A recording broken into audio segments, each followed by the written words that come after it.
Hello, everyone, and welcome to this audio podcast. This audio podcast overview as part of a research and report. This audio podcast as part of a Labostix report, and this audio podcast as part of a ZtormLabostix Productions. In today's audio podcast, sort of overview, looking at works from early 2024. So works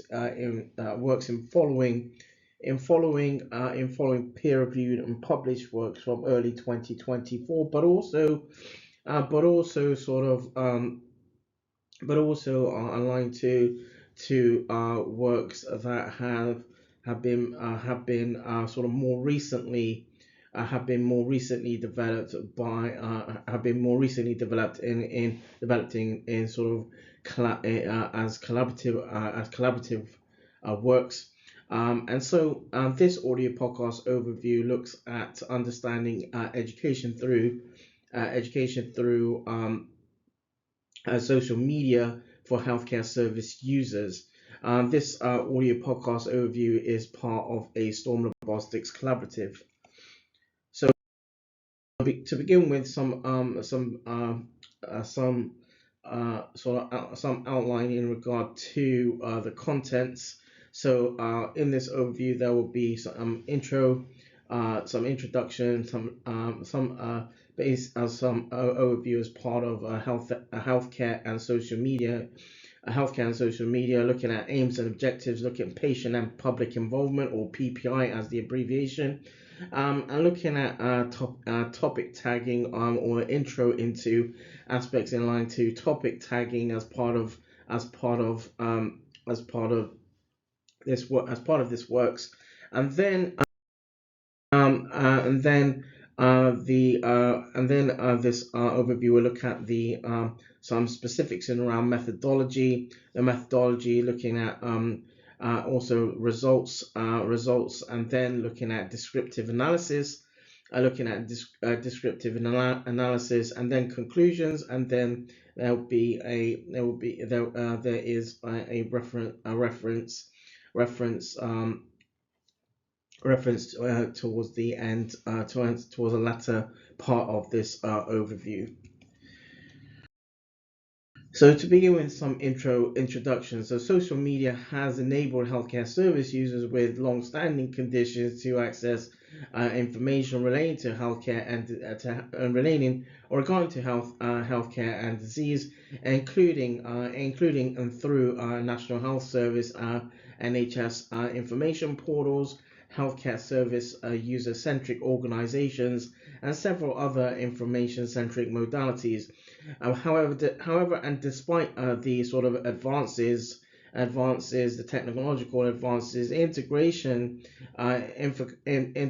between information searching versus implementation,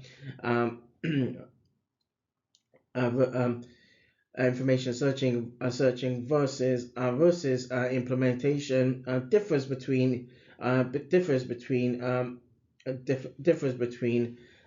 sort of the differs between the sort of the pediatric and young population, for example, in context of healthcare, and the adult healthcare population across long-standing conditions. The information available at the same time over the internet is vast, and much of it can be daunting and can lead to misinformation. So now looking at healthcare and social media. So in line to specific long-standing conditions, chronic kidney disease as an example. Complications stem from physiological, immunological, pathological, hematological, and biochemical complexities, ultimately becoming multi-systemic. CKD patients encounter various healthcare services or national healthcare services.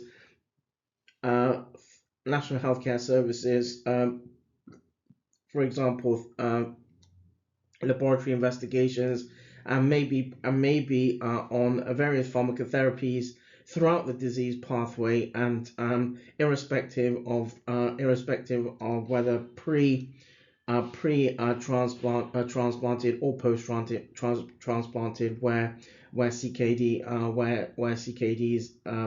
disease pathway is concerned. Access to electronic patient records also does not guarantee that healthcare service users know how to use the information, and little is known about the use of social media for information retrieval and following the sharing of lived experiences.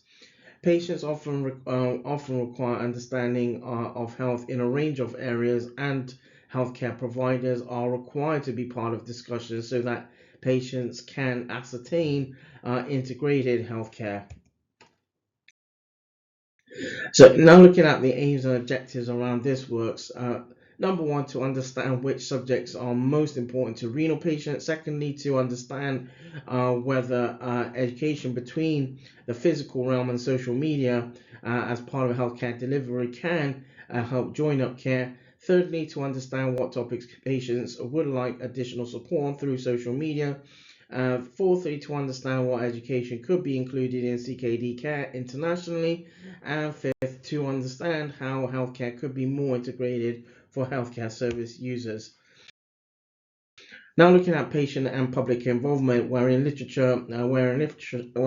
more recent literature, when I mean more recent literature, listeners and viewers, more recent literature where PPI is concerned goes back to at least to 2000 in around between 2000 around 2013 2014, and so patient and public involvement has an abbreviation in literature as PPI in amongst healthcare literature and amongst the evidence as PPI, so patient and public involvement. So healthcare service users with long-standing conditions or disabilities who look for information, look out for information, look to ascertain information on healthcare may not always be able to identify the answers to important questions, and peer support is an important part of online communities and allows the exchange of knowledge, recommendations, and other important information which reflect the expertise of recipients gained through experience. Threads in online communities can be grouped into categories, which is helpful and can be helpful in identifying support linked to experiences. One investigation shows that healthcare service users gather health information from online health sources, but are not always able to interact through consultations or appointments. So understanding the challenges related to keeping the information shared on health forums accurate helps establish validity and evidence surrounding resources and information for healthcare service users with with chronic conditions and also long-standing conditions. Threads also through social media platforms and online forums can help patients identify important information, and PPI, patient and public involvement, requires development of updated guidelines that are relevant across several areas of health and disease. Good practice guidelines can help healthcare service users and providers join up best practices. So now looking at sort of the sort of preempt before the methodology aspects of this works, and where this looks at where this overview this sort of page or overview looks at a specific element referred to as topic tagging. So topic tags and themes, for example, through one of the social media platforms. One of the social media platforms referred to through one of the social media platforms on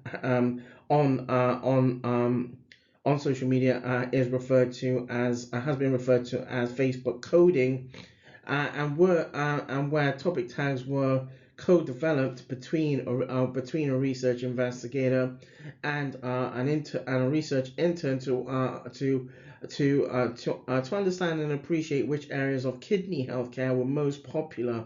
A search facility was utilized through Facebook between the two social between two between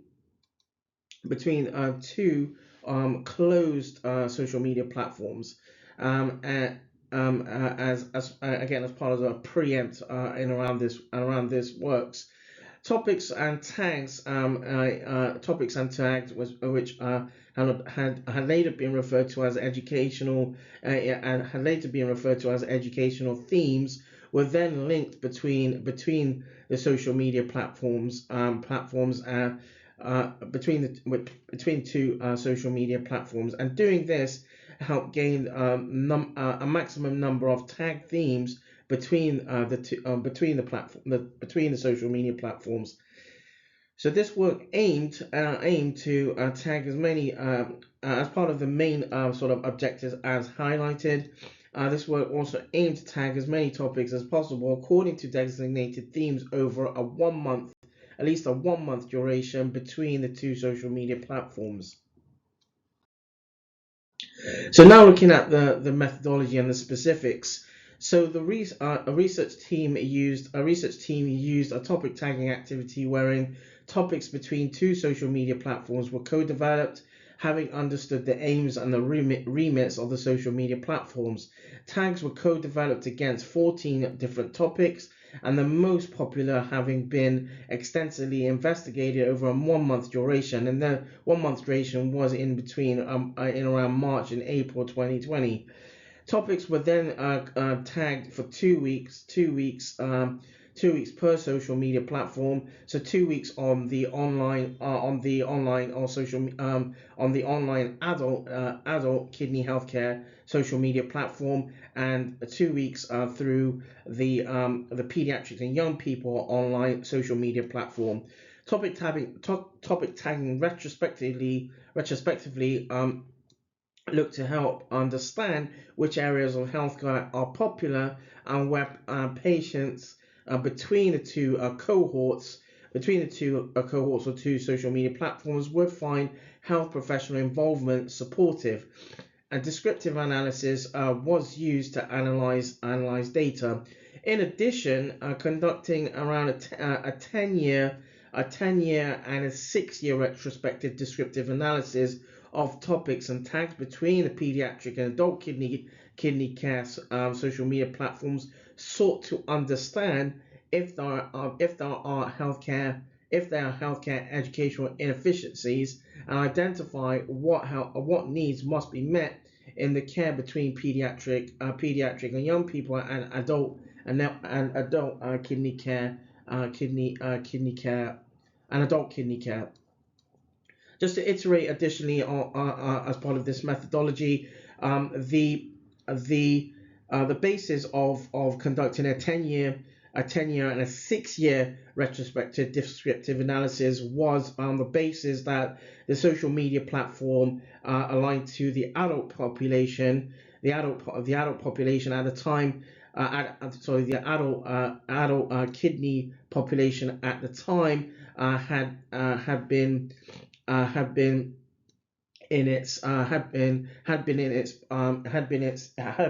10-year or 10-year plus sort of duration, and the 6-year was on the basis that the pediatrics and young people online or social media platform had been in its sixth year when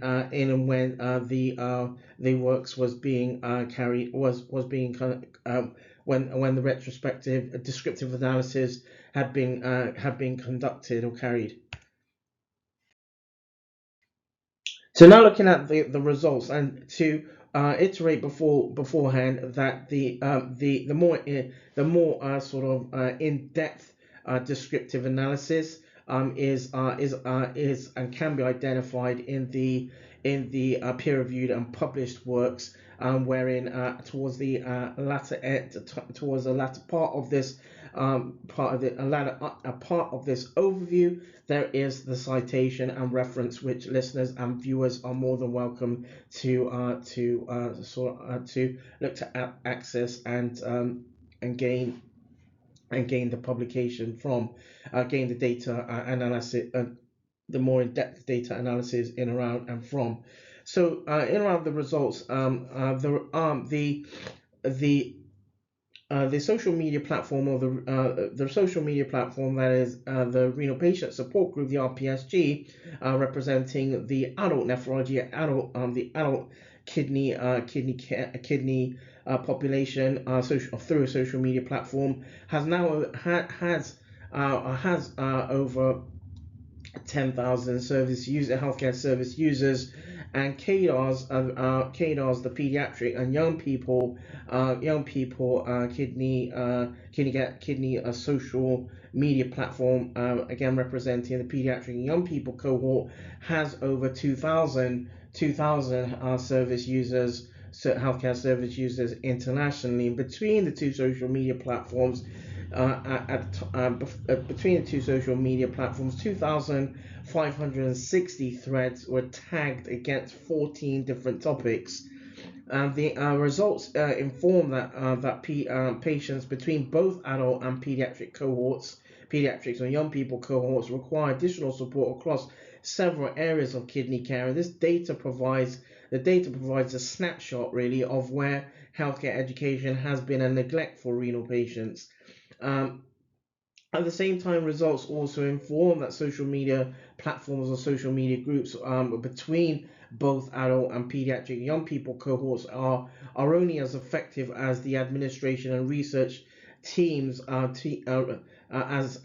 only as effective as the admin or moderating teams and research teams who help drive patient inclusion and involvement. Looking at the analysis, and again the publication, the peer-reviewed publication, goes into some more depth in around the descriptive analysis. However, on this sort of slide overview, as part of this overview, the descriptive analysis is as thus. So, in around the adult social media platform, adult kidney care social media platform, after topic tagging for around 2 weeks, descriptive analysis revealed 3 of the main online topics and themes discussed for adults.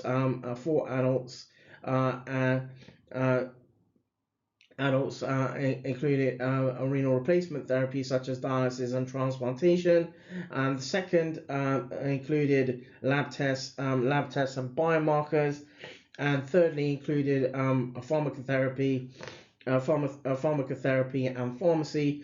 And in around the pediatric kidney care social media platform, after topic tagging for 2 weeks, descriptive analysis revealed 3 of the main online topics or themes discussed surrounding pediatrics and young people related to pharmacotherapy and pharmacy. Secondly, included renal replacement therapy. Thirdly, peer support, and fourthly, in around nursing or nursing care. So in around some conclusions then. So in around some conclusions. So for in around 23 years, or just over 2 decades, healthcare service users between social media platforms have been utilizing sharing experiences to help inform care and decision making. And patients that use social media platforms as space to gain perspective and understanding of different kidney care topics, where they may otherwise have limited peer support and healthcare involvement. And so, although the two social media platforms primarily work through Facebook, co-developed e-modules e-modules could co-developed co-developed e-modules where co-development involves patients, healthcare service users, and healthcare providers could help integrate healthcare between patients and health professionals based on themes as identified and help steer clear of misinformation.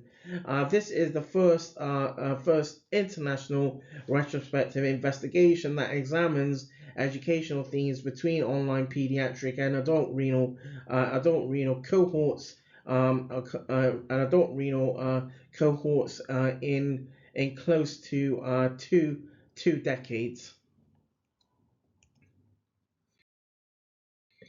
Uh, Here on this slide is just the main the sort of citation or the reference, and as works here the citation or the reference can be accessed through through the internet or through online, and the publication was from early 2024, early 2024, and the full publication referred to as Understanding Education for Healthcare Service Users Aligned to Social Media Platforms. So that draws this overview to a close. This audio podcast overview as part of a research and report. This audio podcast as part of a Labostix report. This audio podcast as part of a ZtormLabostix Productions.